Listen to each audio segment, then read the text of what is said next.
दी। अमेठी के हम रहने वाले हैं। नाम क्या आपका? राज रानी यादव। और पति क्या नाम है? दूधनाथ यादव। आप रहती कहाँ है? अमेठी मुंशीगंज में। हाँ रेलवे फाटक के पास जी। एक हनुमान मंदिर है, 555 भट्ठा था। मैं वहीं पे सरकारी जमीन में अपना जो है तो मड़ैया डाल के गुजारा कर रहे थे।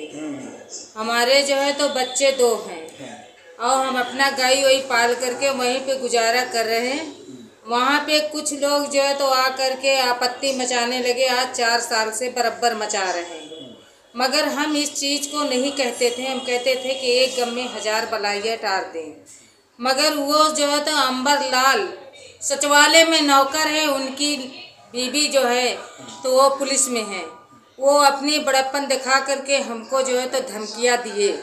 आ करके जहाँ पे हम झाड़ू वाड़ू लगाते हैं वहाँ हमारे बंगले के पास गोबर उनके लड़के ने डाला था।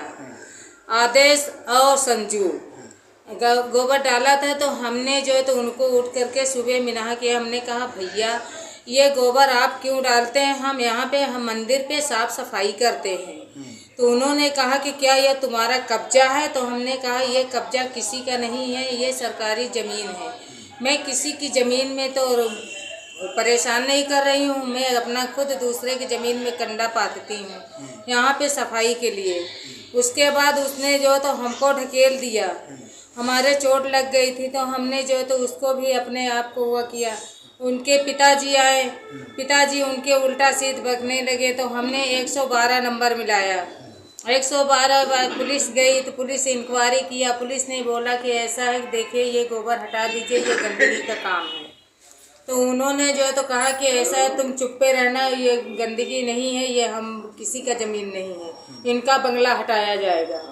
उसके बाद जो है तो जब ये बंगला हटाने की बात आया तो हमने जो है तो मिनाह करा। हमने कहा कि हाथ जोड़ के हम निवेदन कर रहे हैं, आप लोग क्यों हमारे पीछे पड़ रहे हैं। इन्होंने क्या किया कि इतने में जो है तो ये अपना इधर उधर करके एप्लीकेशन लगाना शुरू कर दिया, हमारे नाम से सब कुछ किया। तो जब इन्होंने एप्लीकेशन दिया तो हम भी थाने पे एप्लीकेशन दिया था। उसके बाद कौन सा है आपका? गोसाईगंज। अच्छा। गोसाईगंज में हमने दिया। उसके बाद इन्होंने क्या काम किया कि हमारे जो तो मतलब लिखा, इन्होंने गांव में साइन करा करके ये नोटिस भिजवाना शुरू कर दिए। इसमें जो है तो पुलिस गई थी। तो पुलिस ने कहा कि ऐसा है कि हमको 25,000 रुपया दीजिए आप, तो आपका कब्जा नहीं हटेगा। संदीप मिश्रा, चौकी इंचार्ज अमेठी जी। तो हमने कहा कि भैया हमारे पास हमारे बच्चे भूखे मरते हैं, इस मड़ैया मेरे पास ना खेती ना किसानी है, हम मजूरी करके खाने वाले, हम आपको 20,000 कहाँ से दे पाएंगे?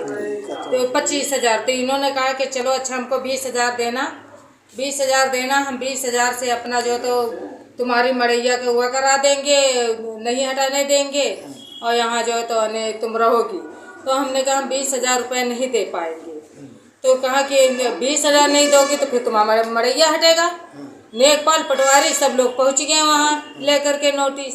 तो नेकपाल पटवारी से हमने कहा भैया ऐसा है कि जितना गढ़ी मुस्तफाबाद में जितनी ज़मीनें हैं सरकारी वो सब खाली करवाइए, तो हम भी अपना मड़ैया हटा लेंगे, कोई हमारी जोर और ज़बरदस्तियाँ नहीं है।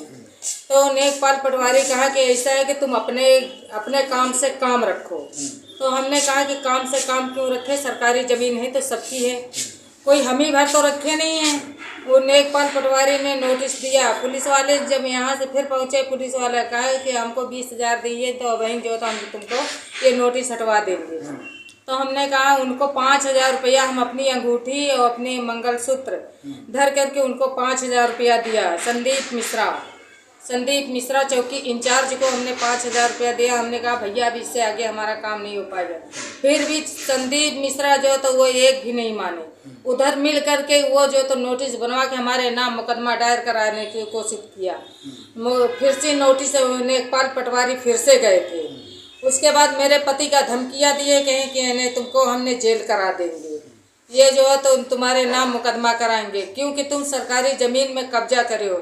और ज़मीन के विषय में क्या लिखाया गया है कि 3 बिस्वा ज़मीन दूधनाथ यादव ने कब्जा किया है। तो आप लोग जा करके हमारे ज़मीन पे जहाँ पे हम रह रहे हैं वहाँ पे आप लोग जा करके देख लीजिएगा कि क्या हमने जो तो वहाँ पे मतलब ये सचमुच हमने 3 बिस्वा जमीन कब्जा किया है। लौट के इन्होंने फिर क्या कहा, तुम किसान यूनिया के माथे फूलती हो।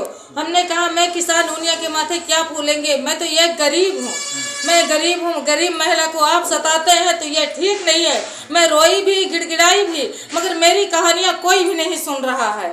अब मुझे पैसा पैसा पैसा, मुझे पैसा ही मांगा जा रहा है। मैं पैसा कहाँ से ला करके दे? तो माननीय मुख्यमंत्री जी से क्या कहना चाहेंगी?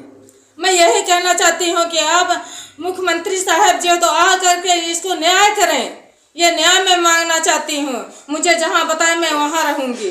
और दूसरी बात, जितनी गढ़ी मुस्तफाबाद की ज़मीनें हैं सारी ज़मीन, फिर अगर जो मेरी बंगला हटाया जा रहा है तो सारी ज़मीनें खाली करना चाहिए। वो कोठी खड़ी हो या कोई खेती बनी हो, वो सब हटाया जाए तो हम अपना बंगला हटा लेंगे।